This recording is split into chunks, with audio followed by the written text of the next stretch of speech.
हमने बहुत कुछ आज वचन में सुना है। We heard a lot in the word today, मैं ज़्यादा टाइम नहीं ले रहा हूँ, so I'll not take a lot of time. लेकिन अभी प्रभु भोज की सेवा के लिए हम आने वाले हैं, But we have come to the breaking of the bread, तो उसका महत्वपूर्ण हमें जानना बहुत ज़रूरी so है। we need to know its importance. कौन उसमें पार्टिसिपेट कर सकता है Who can participate in it, और प्रभु उसके विषय में क्या कहता है। and what does the Lord have to say about it? देखो, पहला कुरिन्थियन अध्याय 11 में पौलुस कहता है, Apostle Paul says in 1 Corinthians chapter 11, उसके 23 वचन में, in verse 30, ये सेवा मुझे प्रभु की ओर से मिला है that this ministry has received it from the और Lord, मैंने ये तुम तक पहुंचाया है। and that He has given it to us. So brothers and sister, हमें ये बात का मालूम होना चाहिए कि ये सेवा जो प्रभु भोज का सेवा, ये प्रभु यीशु से हमें प्राप्त हुआ है So we need to know this, that this ministry we have received it from the Lord, और ये कमांडमेंट है and it's a command जो प्रभु ने हमें करने के लिए कहा है। which the Lord has asked us to do. परमेश्वर प्रभु भोज की सेवा को महत्वपूर्ण देता है That the Lord gives a lot of importance to this breaking of bread. और यीशु मसीह क्रूस पर चढ़ाए जाने से आखिरी क्षण में ये अपने सेवा उसने दे के गया है। And before Lord Jesus went on the cross, this was the thing that he did, that he had this breaking of bread with his disciples. तो ये चीज बहुत ही महत्वपूर्ण है brothers and sister. So this is a very important thing. हम ऐसे casually जो ऐसे हर महीने हमें लेना है, आकर खाना है, ऐसे हम उसमें पार्टिसिपेट नहीं कर सकते। We cannot participate in this way that we can just walk here casually and just take a bite and leave. ये एक पवित्र सेवा है। This is a very holy service. उसका मतलब ये नहीं बहुत पवित्र लोग ही आगे आके लेना, ऐसा नहीं। That doesn't mean only the holiest of ones can come and participate. उसका अर्थ मैं आपको बताता हूँ ब्रदर्स एंड सिस्टर। जो यीशु मसीह ने दो चीज वहां पर लिया, एक ब्रेड लिया और दाखरस लिया। So I will explain it to you. What did Jesus take over there? He took the bread and the wine, और उसने कहा ये मेरा देह है and he said that this is my flesh, जो हमारे लिए दिया गया है, that he gave it up for us. ये मेरा लहू है That this is my blood, जो तुम्हारे लिए बहाया गया है। that he has shed for us. सो यीशु मसीह ने अपना जो देह हमारे लिए दिया है So this flesh which Jesus has given for और us, ये लहू हमारे लिए दिया है, and the blood which he has given for अब जब हम us, उसमें सहभागी होते हैं, when we take part into it, आपको एक्चुअली क्या होता है पता है? do you know what really happens? आपको स्पिरिचुअल रिम में एक पावर प्राप्त होता है। You receive a spiritual power in the spiritual ये realm. मैं नहीं कहता, प्रभु का वचन कहता है। I'm not saying this, it's God's word which आप says that. यूहन्ना अध्याय 6 में वो देख सकते हैं। In John chapter 6, यूहन्ना अध्याय 6 में आप देखना, वहां पर अभी यीशु मसीह के शब्द हैं। over there Jesus says, उसके 54 वचन में हम देखते हैं, पहले 53 वचन में देखते हैं। यीशु ने उनसे कहा, मैं तुमसे सच सच कहता हूं कि जब तक तुम मनुष्य के पुत्र का मांस न खाओ और न उसका लहू पियो, तुम में जीवन नहीं है। so Jesus said to them, truly, truly, I say to you, unless you eat the flesh of the Son of Man and drink his blood, you have no life in yourselves. यहाँ पर क्या यीशु कहता है? जब तक तुम इसमें सहभागी नहीं हो, जीवन तुम्हारे अंदर नहीं होगा। What does Jesus say over here? That unless you take part in this, you will have no life in yourselves. वो कौन सा जीवन है? What is this life? वो जीवन है जो यीशु मसीह ने बहुतायत से हमें दिया है। This is that eternal life which Jesus has given us. और उसके आगे लिखा है, जो मेरा मांस खाता और लहू पीता है, अनंत जीवन उसका है। And verse 54 says, he who eats my flesh and drinks my blood has eternal life. अनंत जीवन का अर्थ क्या है? What is the meaning of eternal life? यूहन्ना अध्याय 17 के 3 में लिखा है, परमेश्वर को और यीशु को जानना। It says in John 17 verse 3 that it is knowing the Father and the Son. Brothers and sister, जब इसमें सहभागी होते हैं, So when we participate in the तब breaking हम of bread, पिता को और यीशु मसीह के उस क्रूस पर चलाए हुए बलिदान को स्मरण करते हैं। so we remember our Father and Jesus on the cross. हमको याद होता है कि परमेश्वर मुझसे कितना प्यार करता है We are reminded of how much God Jesus loves us, और वो हमें सामर्थ प्रदान करता है। and He's the one who gives us strength और and उसके grace. आगे देखो वो क्या कहता है, 56 वचन में, And verse 56 reads, जो मेरा मांस खाता, he who eats my flesh. मांस मतलब क्या खा रहा है? What प्रभु does भोज में flesh वो mean? सहभागी हो रहा है। That means participating in the और वो breaking of कहता है, जो bread मेरा लहू पीता है, and drinks my blood, वो मुझ में स्थिर बना रहता है abides in me और मैं उसमें स्थिर बना and रहता I हूँ। in him. बहुत जरूरी है brothers and sister. This is very important. ये खाने के बाद, That after having इसमें this, सहभागी होने के बाद, that in participating in this, यीशु मसीह क्या कहता है? what does Jesus वो say? व्यक्ति मुझ में बना रहेगा। That the person abides in me. लेकिन कब? But when? जब हम उसके गहराई को जाने। But when we know the depths of this, सिर्फ आके खा के जाने से कुछ नहीं होगा. not just by coming here and having and eating it. जितना ब्लेसिंग इसे खाने से होता है brothers and The sister, blessings that we receive in eating it, देखो वहां आगे भी लिखा है उसके 58 वचन में, स्वर्ग से उतरी हुई रोटी मैं हूं, और उसके आखिर में लिखा है जो कोई रोटी खाएगा वो सर्वदा जीवित रहेगा. and verse 58 reads, "This is the bread which came down out of heaven." And ahead it reads, "He who eats this bread will live forever." उसका मतलब क्या है? Live for ever. What does it mean that live forever? हमारा आत्मा प्रभु के साथ रहेगा, That means the Spirit of God will be with वो us, फेलोशिप में रहेगा. that we'll be in fellowship with Him. तो जब हम इसमें सहभागी होते हैं, So when we take part in this, internally हमारा आत्मा को एक सामर्थ्य प्राप्त होता है. so internally and spiritually, we are in fellowship. लेकिन उसके 1 कोरिन्थियन चैप्टर 11 उसके 27 वचन में लिखा है, So 1 Corinthians chapter 11, उसके 27 में लिखा है, verse 27. ऐसे ही आके सहभागी नहीं होना है.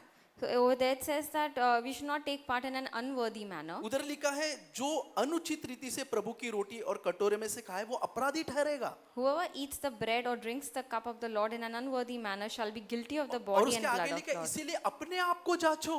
That's why ahead it says that examine yourself. किसको जांचने कहा है? Who are we to हमको examine? खुद को जांचना है Our own selves. कि मैं कैसा जीवन जी रहा हूँ. That what kind of life we are living. देखो हमने यीशु मसीह को माना होगा, We all have believed in God, Jesus, बपतिस्मा लिया होगा. have taken baptism. हो सकता है हम बॉर्न अगेन लाइफ नहीं जी रहे. Maybe you are not living a born again life. एक समय में हम जी रहे थे, Probably once upon a time we were living. लेकिन आगे आगे जाने के बाद हमारा प्यार ठंडा हो गया और संसार की रीति रिवाज से वापस हम जीने लगे. But as we continued ahead, the things of this world made our love lukewarm. देखो इसीलिए पौलुस ये पत्री में लिख रहा है, That's why Apostle Paul says in his या epistle. कुरिन्थियों को लिख रहा है. ऊपर आप पढ़ोगे वहां पर लिख रहा है कि तुम्हारे अंदर फूट दिखता है, That's why he says to the Corinthians that there's a fruit in your life which तुम can में be seen. दलबंदी भी है.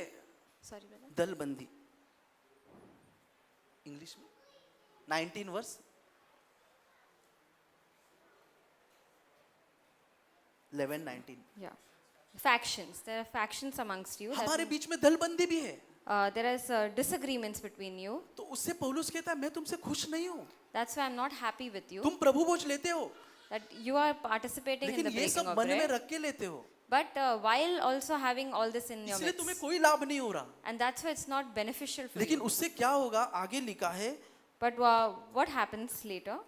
29 वचन में, क्योंकि जो खाते पीते समय प्रभु के देह को न पहचाने वो खाने पीने से अपने ऊपर दंड लाता है. Verse 29, "For he who eats and drinks judgment to himself if he does not judge the body rightly. इस कारण तुम में से बहुत निर्बल है, For this reason many among you are रोगी weak है and sick, और बहुत सो भी गए हैं. and a number sleep." तो अनवर्दी वे में अगर हम इसमें पार्टिसिपेट हो रहे हैं, So if we participate in an unworthy manner, कैसा भी एक लाइफ जी रहे हैं, हमको पाप कुछ कॉमन लग रहा है, उससे कुछ फर्क नहीं पड़ रहा We है just और इसमें live very- सहभागी हो रहे हैं, we just live very casually, we are not bothered about the sin in our life, बहुत डेंजरस है. and we still participate, then it's very dangerous. Bible कहता है चौकस रहो, So the Bible says that be alert, खुद को जांचो, examine नहीं yourself, तो तुम्हारे ऊपर दंड भी आ सकता है. otherwise you will be judged. So brothers and sister, आप लोगों को मैं एनकरेज करता हूँ, So I want to encourage all of you हम खुद को जांचे, to examine अपना yourselves, लाइफ देखे to look into our lives, और प्रभु से कहे प्रभु मेरे अंदर ये मुझे दिख रहा है, and say to the Lord that this is what you see in your life, और प्रभु हमें क्षमा करेगा. and God will forgive you, उसके बाद हम इसमें सहभागी हो सकते हैं. and after that you can participate in सिर्फ this. ऐसे ही जब भी प्रभु वो जो आके डायरेक्टली इसमें नहीं रुक जा सकते हम सहभागी होने के लिए. In the breaking of bread, we cannot just casually walk over here. कई बार ब्रदर आपको रोकते हैं कि इसमें सहभागी मत हो जाओ, Many a times brother may stop you that do not participate, बुरा मान के मत बैठो. but do not feel bad about ये it. इस कारण होता होगा कि प्रभु का आत्मा उनको बोल रहा है कि उसको रोको. So it's maybe the Spirit of the Lord telling him to stop you. और सोचो वो रोकने के कारण आप निर्बल नहीं होगे, बीमार नहीं होगे और मरोगे भी नहीं. And because of that, because of stopping you, because of that, you will not be unwell, you will not be sick, and you will not fall asleep like तो ये that. अच्छा है. So isn't it कोई good for you brother आपको रोक रहा है तो, that a brother is stopping you? लेकिन बाइबल कहता है खुद को जांचो, But the Bible says that you need to examine yourself, परमेश्वर हमारी सहायता करेगा. and God will help us. एक वचन आपको दिखाता हूँ, I'll show you one verse. प्रेरित अध्याय 2 Revelation. एक्स, प्रेरित अध्याय 2 Acts chapter 2. परमेश्वर किस लोगों को जोड़ रहा था कलीसिया में, देखो Whom was the Lord joining in the church? Act chapter 2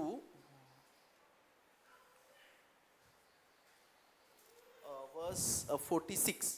देखो यहाँ पर देखो, प्रभु भोज के विषय में लिखा है, वे प्रत्येक दिन एक मन होकर मंदिर इकट्ठा होते थे। Verse 46, day by day, या continuing with one mind in the temple so and brothers and breaking sister, bread from बहुत house to जरूरी है house. कि हम सबका मन एक हो। It's very important that our minds are one. मेरा हमेशा ये प्रार्थना होता है, प्रभु जितने भाई बहन हमारे कलीसिया में आते हैं सब एक ही मन में आए, This is always my prayer that all the brothers and sisters who come in church come in one mind. क्योंकि मन अगर एक दूसरे का सही नहीं है ब्रदर्स एंड सिस्टर, तो बीच में फूट पड़ सकती है Because if we are not one in mind, there can be disagreements between और us. शैतान काम कर सकता है। And then the devil will get an तो यहाँ पर opportunity. देखो ये कलीसिया कैसा है, So how is the church now? एक मन। Of one mind. आप भी ये प्रार्थना करना brothers and sister, Even you should pray that कि way. हमारे सब भाइयों बहनों का एक ही मन रहे, That all of us brothers and sisters Prabhu are करने of के लिए one mind. सामर्थ्य है, आमेन।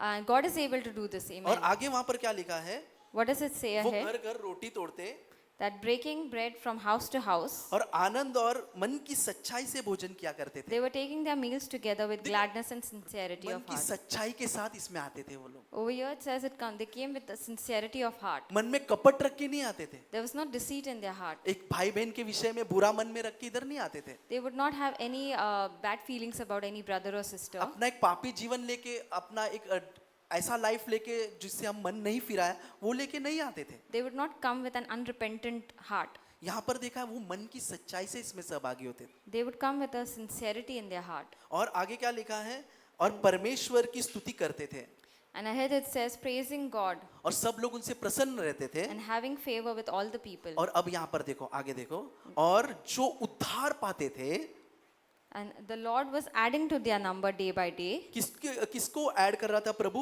जो Whom- प्रत्येक दिन उनमें जो उद्धार पाते थे उनको प्रभु प्रत्येक दिन उनमें मिला देता था। Whom was the Lord adding? Those who were being saved. देखो किसको प्रभु इसमें शामिल करते जा रहा था, Whom was the Lord adding? विश्वास करके बपतिस्मा लिए हुए को नहीं। Not to the ones who were believing and have taken 5 baptism. साल 10 साल पहले विश्वास करके बपतिस्मा लेके आने वाले को नहीं ऐड कर रहा था। Those who had taken baptism 5 years, 10 years back, not to them. उद्धार पाए हुए, एक पाप के ऊपर जयवंत पाए हुए लोगों को प्रभु कलीसिया में ऐड कर रहा है। But to those who are being saved, those who are being victorious over sin. So brothers and sister, ये बात को ध्यान रखें, So we all need to take this in mind, हम अपने आप को जांचें, that we examine ourselves, प्रभु से कहे, प्रभु मेरे लाइफ में ये पाप मुझे अभी भी दिख रहा है, that to tell to the Lord that this is a sin that I see in my life मुझे till now. आपके साथ सिंसियर रहना है I want to be sincere with you, Lord, और इसमें मुझे भागी होना है। and I want to take part in the breaking Bible this कहता way. है 1 यूहन्ना 1:9 में, The Bible says in 1 John 1 वो हर एक पापों से हमें शुद्ध कर देगा, that He's able to cleanse us from all our sins, हर एक पापों से। from all sins. और दूसरा रोमियो अध्याय 10 में लिखा है, 10 के 10 में, And in Romans chapter 10 verse 10 it मुंह says, से अंगीकार करने से and from the word of the mouth उद्धार होगा, that you're saved, मन से विश्वास करने से that from believing from your heart धार्मिकता होगी। that you'll be righteous. 2 चीज ही करना है हमें, There are only 2 things you have मैं to do. पापी हूँ करके बैठना नहीं है। You don't have to say that you're a sinner, you're a sinner. हम सब कोई पवित्र लोग नहीं हैं, We are not all holy people. बहुत पाप होता है हमसे भी।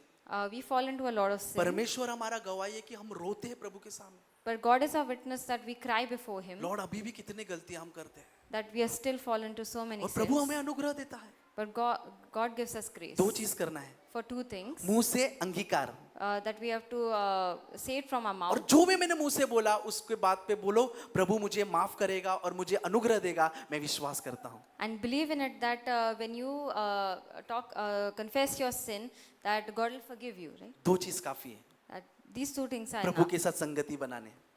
for your fellowship with God. क्या 2 चीजें आप लोग बोलोगे? What are those 2 things? Can जोर you all से? say? Say it aloud. सुना है क्या आप लोग ने? मुंह से अंगीकार, That you say it from your mouth and believe from your heart. क्या आप करना चाहते हो अभी? Do you want to do that now? Let's pray brothers and sister. Let's pray.